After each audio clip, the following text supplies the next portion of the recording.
राम्रो हुन्छ तपाईहरु पनि खानुहोस् है मिठो पनि हुन्छ फेरि हेल्थको लागि पनि राम्रो हेर्नुस् एकदम राम्रो हो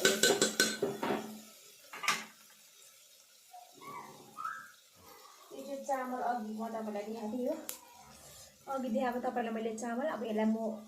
उयो गर्नु पर्यो यो चामललाई लगाइदिन्छु है यो चाहिँ एकदम राइस है मैले अघि नै यो भिजाएर राखिरहेको थिएँ नि त भिजाएर राखेको भए उयो चाहिँ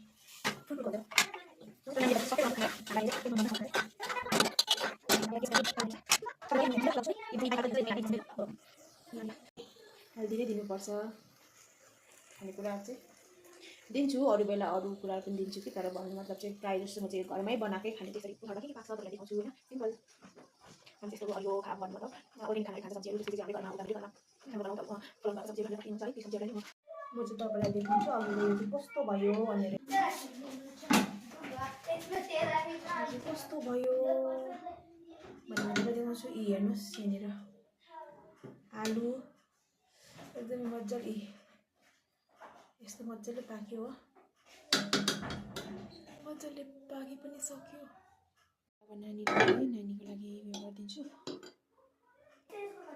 मैले चाहिँ नानीको लागि रेडी पनि पारेँ अब यो नानीलाई सानो घिउ पनि